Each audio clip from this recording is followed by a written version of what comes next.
Welcome to Sir Majesty's World Science channel. In this video, I'll be handling osmosis and diffusion. Osmosis and diffusion, this is one of the two methods that cells use to obtain what they want from the environment and also to get rid of what they have produced or what they don't want into the environment. It's a way that helps the cell interact with its environment. In other words, osmosis and diffusion, they are two common terms that most times we get it wrong. We were given sometimes the wrong impression, which is commonly to tell you that osmosis involves movement from lower to higher, while diffusion is moving from higher to lower. I don't know if you have been a victim of this type of definition. Today, I will clarify you on the correct definition. There is nothing like diffusion is higher to lower, osmosis is lower to higher. No, you can define osmosis lower to higher, higher to lower, but you need to understand the concept, the real thing you are defining, the terminologies behind it. Then please don't forget to subscribe and share this video, and then also book for your own private coaching, and equally for analytical procedures in terms of chemistry. This is a science channel, of course. We cover mainly chemistry, biology, then little aspect of physics, mathematics. So we are here to serve you. Okay, so the topic I said is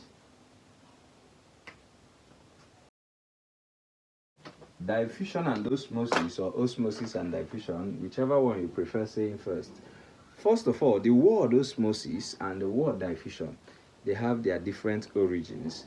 The etymology of these two words, osmosis, is gotten from the Greek word osmos. The osmos standing for pushing, or a push or a thrust. So when the is is now pushed behind, it becomes osmosis. In the 19th century, it became applied it came into application in science field to mean the pushing of water indirectly. Okay, so it is osmos, which is pushing or thrust, but with this case it is just movement involving water. Then diffusion is gotten from the Latin word diffusio, which means spreading out. Diffusio, spreading out, or to pour out. So spreading out and pouring out, the word diffusion came to be. Now, for us to dive into these two terms, we need to understand what we call passive transport and active transport. Passive transport and active transport, because these two mechanisms are actually generally passive transport. So what do you mean by passive transport and active transport? Passive transport in biology is transport based or depending on concentration gradient. Transport down the concentration gradient, starting from where it is high to where it is low. We call it passive, no expenditure of energy. When energy is not spent in moving molecule from one region to another region, we use the word passive. But active transport is usually the one that involves the expenditure of energy. It involves the hydrolysis of ATP to ADP. When we say energy is spent, remember that ATP is broken down to ADP. Then, not only that it involves the expenditure of energy, being active transport, it involves the transport of material against concentration gradient, against uphill, meaning starting from where it is low to where it is high. We call that one active transport. Active in the sense that, look at this, take it as something falling and something rising. If this is the roof of a building, and this is the building, a house, just to show what you mean by active and passive transport.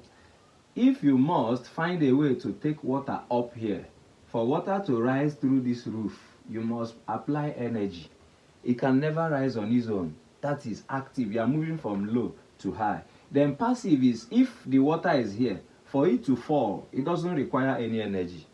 Have you ever said, I'm tired of falling down? No. If you want to fall, as I'm teaching you now, if I want to fall, I'm moving from up, down, I'll just fall. Where there is problem is when somebody falls down, to now rise up requires energy. Somebody comes to assist. Nobody assists you in falling down. Thank God for gravity, actually. Maybe I'm just using this term for you to understand what I mean by passive transport. So considering this arrow A and B, arrow A is passive, while arrow B is active, meaning we are moving low to high. But when we are moving from high to low, it is passive because no energy is spent. So I've settled the case of active transport and passive what? Transport. And I said both osmosis and diffusion are all passive transports.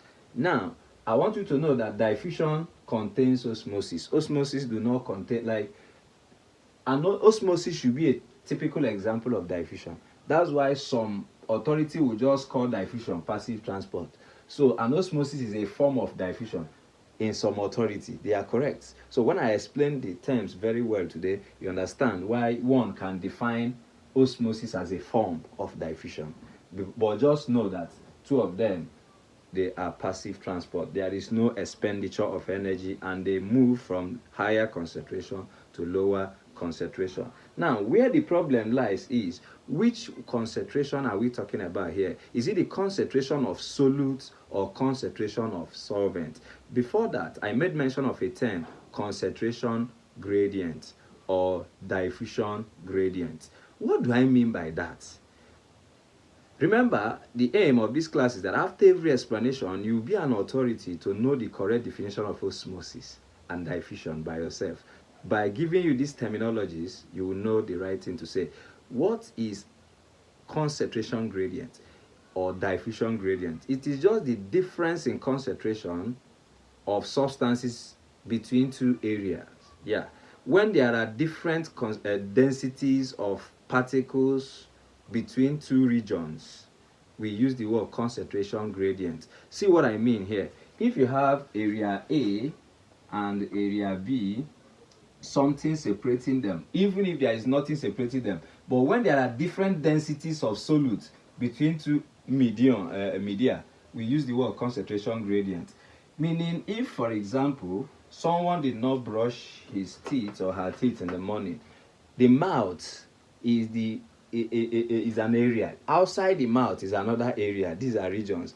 The concentration of the metabolites released from the teeth the person did not brush is higher inside the mouth, and outside now is another area where it is low. So considering this, you can now say a concentration gradient is established because the amount of metabolites inside the mouth that is smelling is not equal to the one outside the mouth. So we now have area of different concentration strengths, different intensities of solute. We can now use the word concentration gradient. Need to fill this marker. I said the difference in the concentration of substances between two regions or between two areas, or the difference in concentration in solute density. Yeah, when we have two areas of different solute density, we can use the word concentration gradient. Two areas of solute density. Let's assume this is a living cell inside the blood or inside this fluid. Maybe plant cell now. You put it inside the soil, whichever. We take this as cell. Here is outside cell. Maybe for blood cell, we say plasma. Let's use blood cell because in this case, we have now, there are the contents here. This is cytoplasm and this is plasma. Of course, we have two regions now, two areas, blood and the plasma. So if there is different solute concentration in each of these, we use the word concentration gradient. Concentration gradient. When they are not equal. But when the strength of the particles here is equal to the particles here, we don't use the word concentration gradient. Concentration gradient has been cancelled. So the aim of passive transport is to cancel concentration gradient. Cancel it in the sense that passive transport wants to move molecules from where it is high to where it is low until they are equal, until equilibrium is established. That's the main aim of passive transport, to cancel the difference we are talking about now, to equalize it. But active transport, the main aim is to keep the concentration gradient constant, to maintain the difference in concentration. That's why it is always moving from low to high. Where molecules are lower to where molecules are higher. That's the main aim of active transport, so that there will always be high and low. But here, like let's use, it's going to sound somehow, but it will help you understand it. Let's say you fart now, or what students call you mess. You know what I mean? You release gas from your anus. That anus is the region of higher concentration where it's coming from, and the other areas, maybe in the classroom as a student you are, or as a teacher you are, we always call students, what about teachers messing in the class, okay? That your anus is the region of higher concentration, then other parts is the region of lower concentration. What stops the thing from smell? And in the beginning, the class will react. People around you say, it's smelling. Meaning it is now diffusing. It is now moving from the anus of higher concentration to those places, other places in the class where it is very low, until, what do you think that makes it stop smelling? Until when those molecules, the gas you release, become equally distributed all over the air around. Like if you have a bag of rice now, do you know that if you keep dropping one rice, one grain of rice there, one carops there, all over the road, you will lose that bag, but it's still there, not lost. It will be distributed all over. Not that the mess is lost. No, it is equally distributed. The concentration gradient has been cancelled, and you can no more perceive it because it is now having no area of higher concentration. Do you get that now? So that is it for active and passive transport and the word concentration gradient. Now, let us bring this to reality for you to see what osmosis is all about and what diffusion is all about. First, permit me to define diffusion first. These illustrations I gave to you now is typical diffusion. It's just to put the word down. Another one is that if you come home and say, oh, did you cook anything? Your mom might look at you and say, give me that assignment. If I don't see your assignment, I will not serve you. But your nose have told you, I can smell noodle. They have prepared noodle. Why do you perceive the noodle? The noodle is not at that point you are, but is in the kitchen. It's diffusing from that kitchen to the sitting room or your reading room. That is diffusion. It is spreading out. Spreading. For you to spread, you must start somewhere. That place you are starting is higher concentration. The other place you are now going is the lower concentration. So did I get you there now? What do you think diffusion is? Diffusion is just the movement, the random movement of particles. It can be molecules, ions.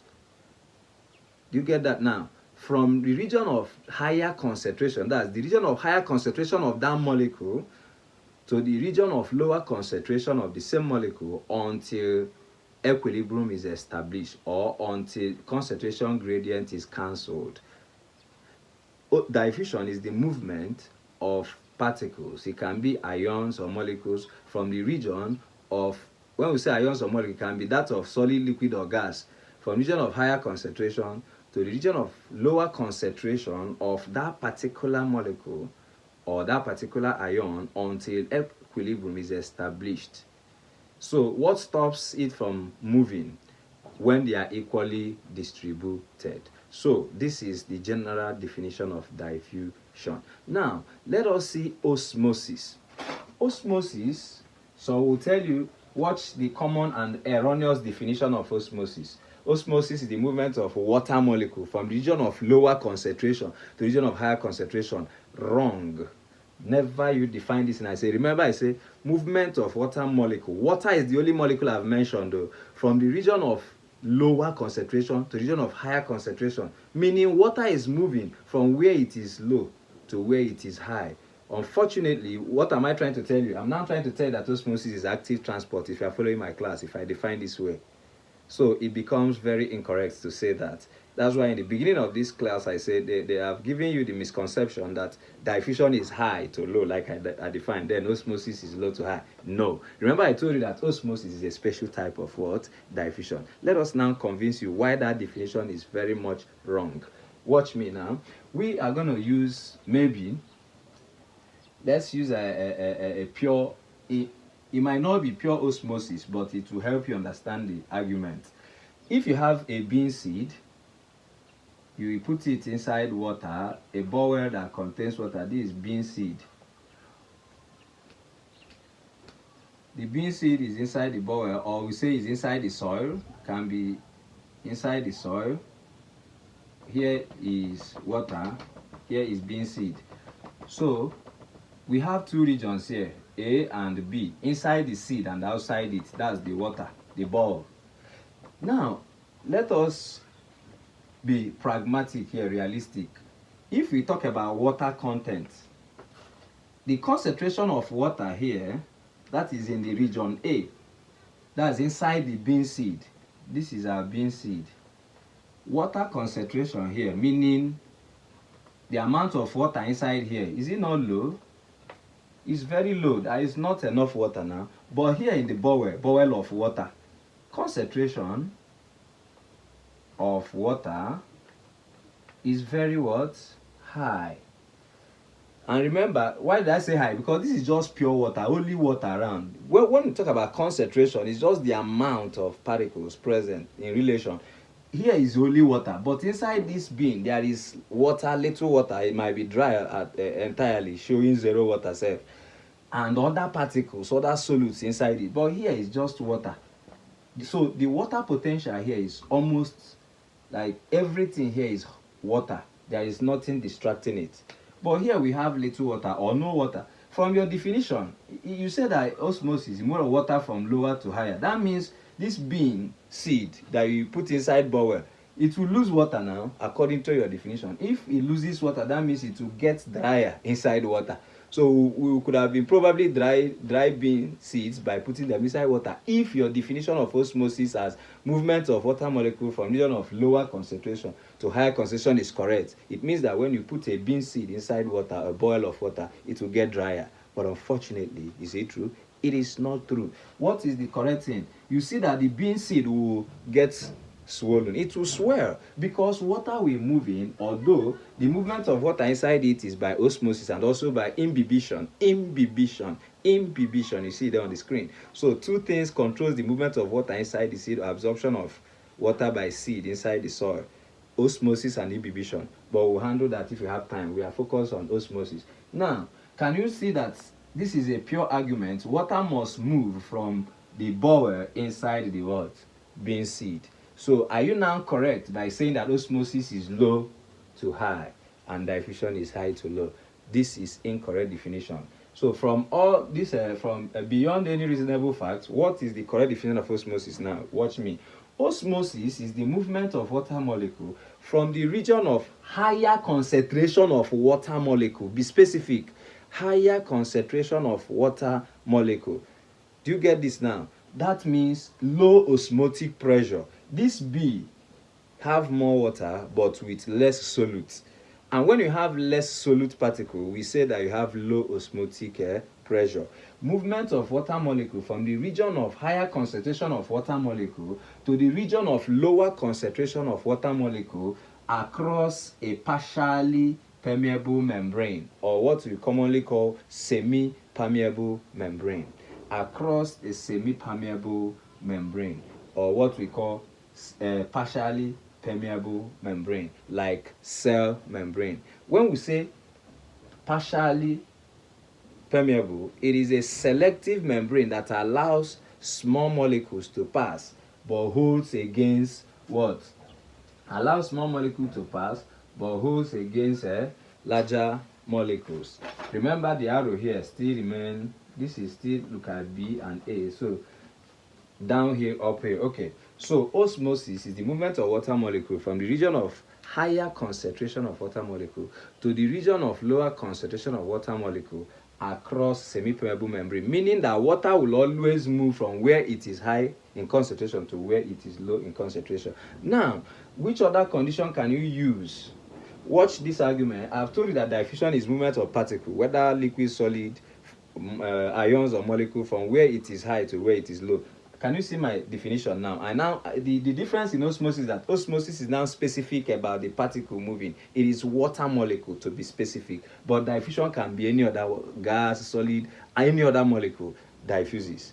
But when you say osmosis, it is now involving only water and semi-permeable membrane. So do you know it is now logically correct to say that osmosis is the diffusion of water molecule across semi-permeable membrane? It's very correct. Osmosis is the diffusion of water molecule across a semi-permeable membrane. So having convinced you now, don't believe in the misconception that diffusion is high to low and osmosis is low to high. No. Let me now define osmosis where I will use low to high, but I need to be more specific.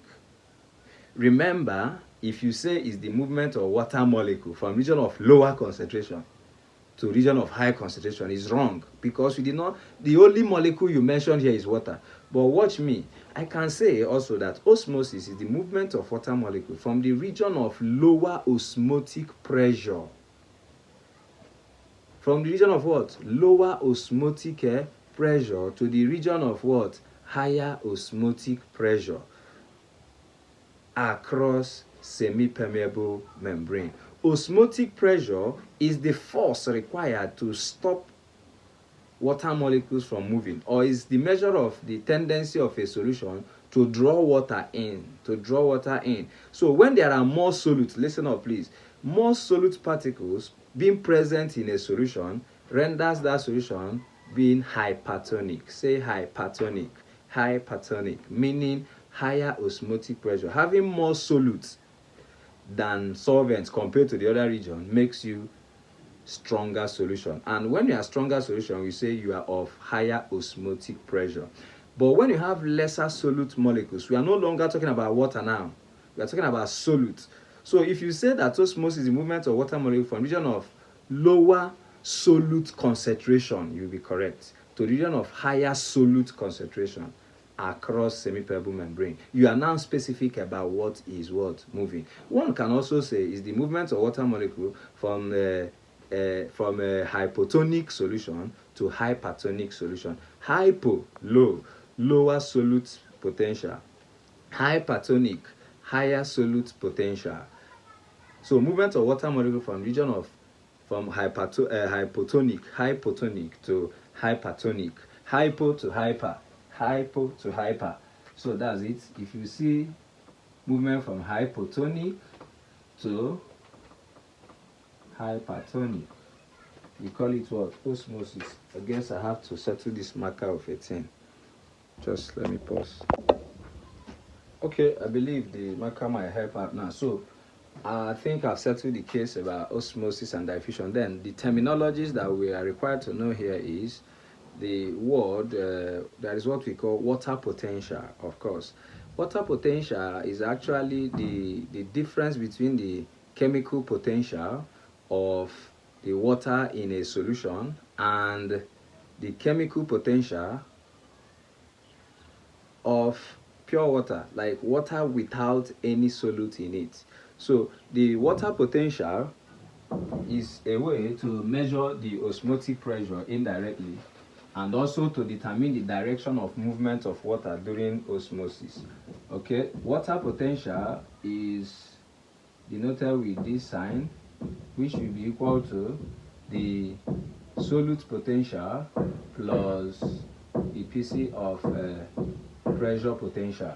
So this solute potential, let me make it clear now. If the experiment we usually use to demonstrate osmosis, maybe using living organism, of course, if this is a bowl of water and then we have a yam, peeled yam inside it, or peeled potato, it is the water potential that will determine where water will live, whether water will move in or out of this yam. Remember, this is peeled yam.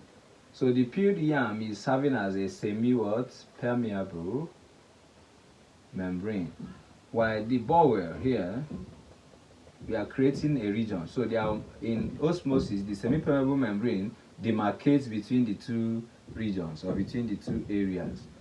So if you like, if you put water here, only water and only water here, guess what? There won't be any movement of water.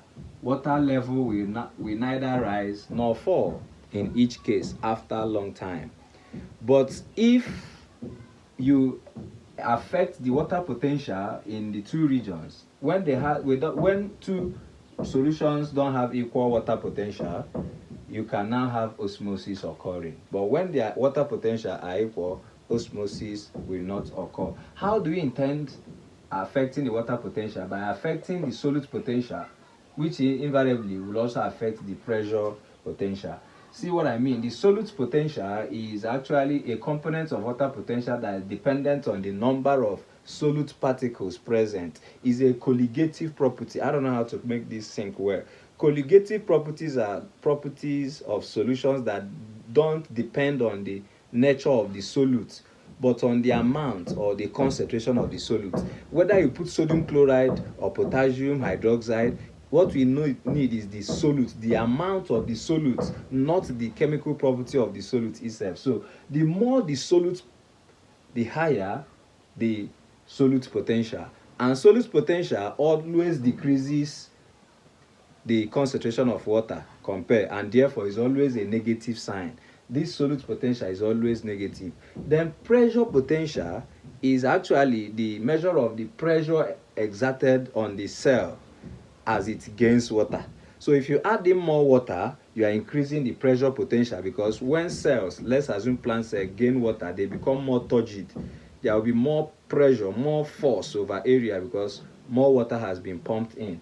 But solute will always be negative, while this pressure is usually positive. So why is the solute potential negative? Because it's decreasing the water concentration. See what I mean? Over here, if you put 1 spoon of salt or 1 spoon of sugar, you have automatically decreased the water potential here, because this minus value will be higher now.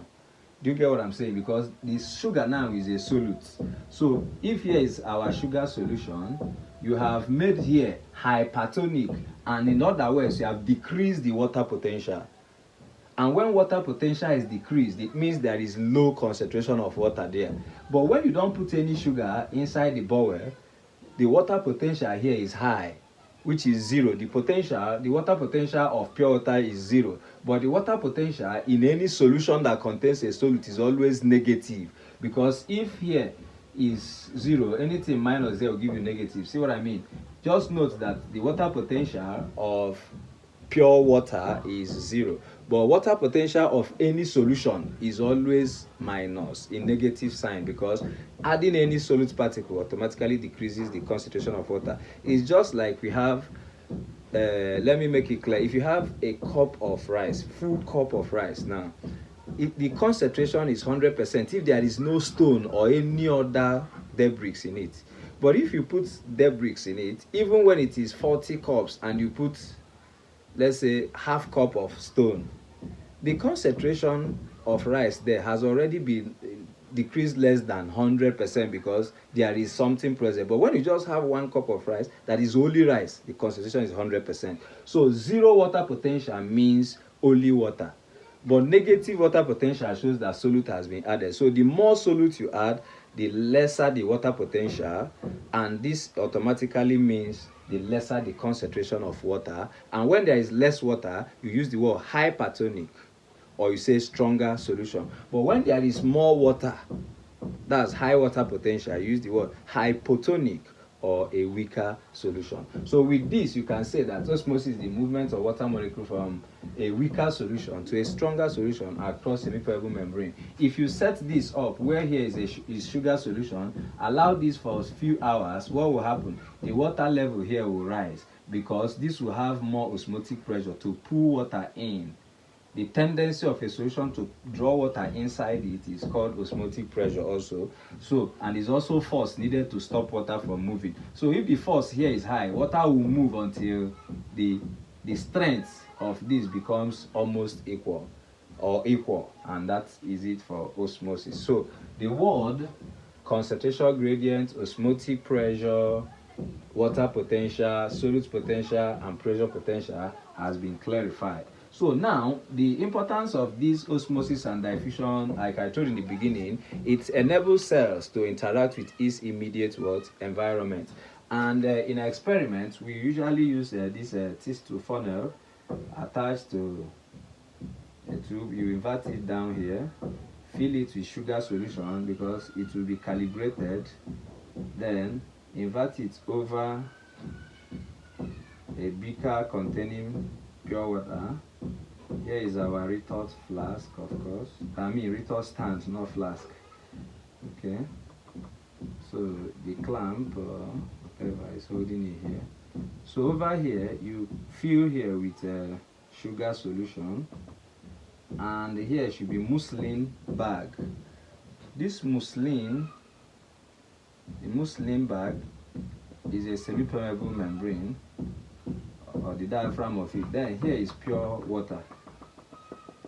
This is just distilled water. Then inside here is sugar solution. Remember, you can replace sugar with any other solute. Remember I told you that osmotic pressure, that's yes, of course, and osmotic pressure is a colligative property. Solute potential is also a colligative what property. It depends on the number of solute present, not necessarily sugar. You can use salt, you can use even sodium hydroxide. The problem is that provided it will not attack the membrane. So it's just to establish different solute potentials. So if sugar is here and there is no sugar here, water will move. At a stage, you see the calibration will rise. But what if you put sugar here and put sugar here? It's possible. There will still be osmosis, provided that the potential, the water potential on the two regions are not the same. Maybe you added 2 spoons of sugar here and added half spoon of sugar here. This is still hypotonic, and this is hypertonic. Water must move from where it is more to where it is high. Sugar is lower here, but sugar is higher here. So water molecule would only diffuse across semi-permeable membrane. So, but if you want the water to move from this particular thistle funnel inside the beaker, what will you do? You just make sure that there is pure water here, which will give us 0 water potential, and have sugar solution here. Remember in exam they can attempt to, in this beaker, if there is sugar solution here and here is distilled water, it means that the water level here will not rise, rather it will fall, because here becomes a region of lower concentration of solute or high water potential, or region of higher concentration of water, while here is now lower concentration of water, because take it that you have introduced a solute, you have contaminated it with what? Solute particle. So osmosis, this ideology enables many mechanisms and the survival of the cell in the cytoplasm to occur. When we have different concentrations, we use the word concentration gradient, but when the strengths are the same, we say isotonic. Say isotonic. That's when concentration gradient is cancelled, you can use the word isotonic. Equal, when two regions have equal solute density or equal concentration of all the particles, we use the word isotonic. Red blood cell is inside the cytoplasm. For the red blood cell to survive inside the cytoplasm, the red blood cell is inside the plasma, please. The red blood cell is inside the plasma. For red blood cell to survive inside the plasma, the cytoplasm of the red blood cell must be isotonic with the blood plasma, meaning the concentration gradient of sodium ion and sodium ion inside and outside should be maintained equal. That's what we call normal saline and formal saline. So these are the things that when you bring out blood cells outside for analysis, you try to return them to their natural environment so that there won't be osmosis. So osmosis enables water to move in and move out. It is the concentration gradient that determines the direction of movement of water. So when water moves into a solution, what do you think? Does it lessen the concentration? Does it increase the water potential or decrease it? When water moves into something, it automatically increases the water potential and decreases the solute potential.